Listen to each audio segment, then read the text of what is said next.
Welcome to Scary Cinema, where we bring you the most chilling and terrifying tales from the darkest corners of reality. Tonight, we have a story that will make you question the safety of your own home. Sit back, relax, and prepare to be scared. Our story tonight is titled The Stranger in the Attic. It was a bright and sunny morning when Emily, her husband Mike, and their two young children arrived at their new home. Nestled in the heart of a friendly suburban neighborhood, the house was everything they had ever dreamed of. It had a white picket fence, a large backyard for the kids to play in, and even a quaint attic space that Emily had already imagined turning into a cozy reading nook. The move from the bustling city to this quiet town was supposed to be a fresh start for them, a place where they could raise their children in peace and safety. The house itself had stood for over 100 years, but its recent renovations gave it a charming, modern feel. Despite its age, the house felt warm, welcoming, and full of potential. For the first few weeks, everything was perfect. Emily spent her days unpacking and decorating, while Mike took on the task of setting up the kids' rooms. The family quickly settled into their new routine, getting to know their neighbors and exploring the local area. But as the novelty of the move began to wear off, Emily started to notice small, unsettling things around the house. At first, it was easy to dismiss them. After all, they were still adjusting to the new environment, and it wasn't uncommon for things to get misplaced during a move.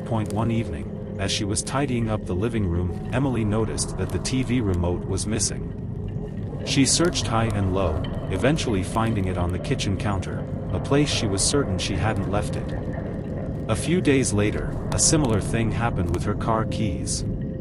She found them in the bathroom, of all places. After frantically searching the entire house. "Mike, did you move the keys?" she asked, exasperated. Mike shook his head, looking just as confused as she was.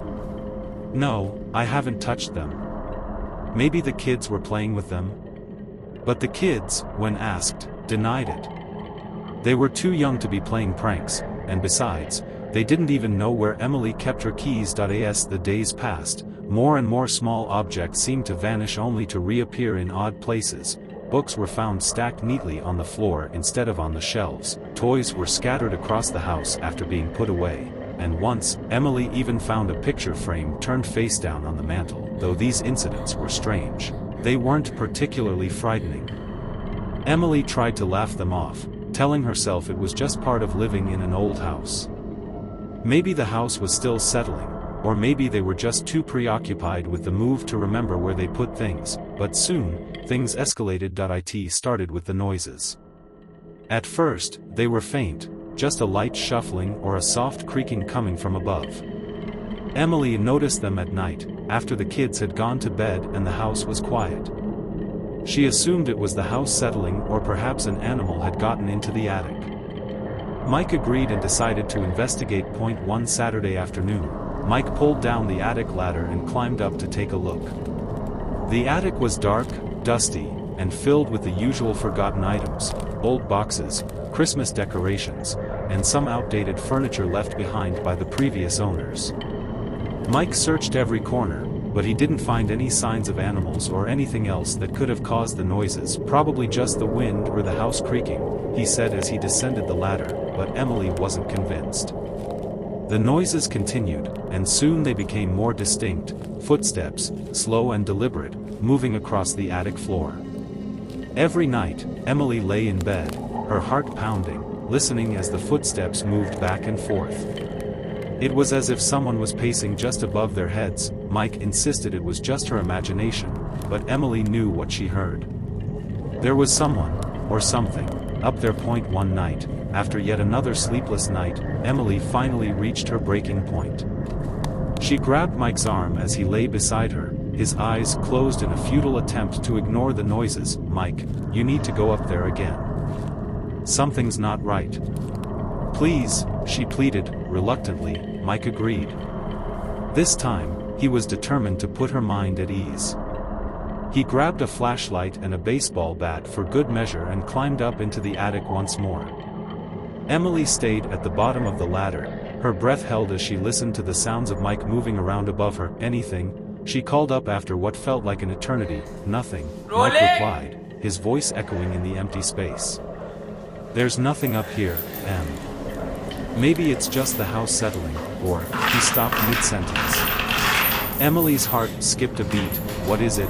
She asked, her voice trembling. There's something strange back here, Mike said slowly. Come up and see. Terrified but unable to resist, Emily climbed the ladder, joining Mike in the attic. The air was thick with dust, and the weak beam of the flashlight barely cut through the darkness. Mike led her to the far corner of the attic, where he pointed to what looked like a pile of old blankets. As they approached, Emily realized it wasn't just a pile of blankets, it was a makeshift bed. Someone had been living in their attic. There were food wrappers scattered around, an empty water bottle, and even a small radio. The blankets were worn and dirty, but they had clearly been used recently. Whoever had been living up here had been doing so for quite some time. Emily's mind raced. How long had this person been here? Had they been watching her and her family?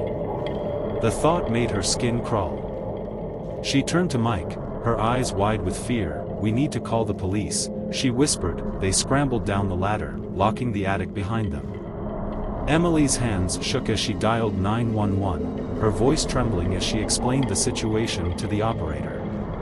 The police arrived within minutes, and after a thorough search of the house, they confirmed what Emily and Mike already knew: someone had been living in their attic. But the intruder was gone. There were no signs of forced entry, no indication of how they had gotten in or out. The police told them it was likely someone had been squatting in the house before they moved in, but Emily wasn't so sure.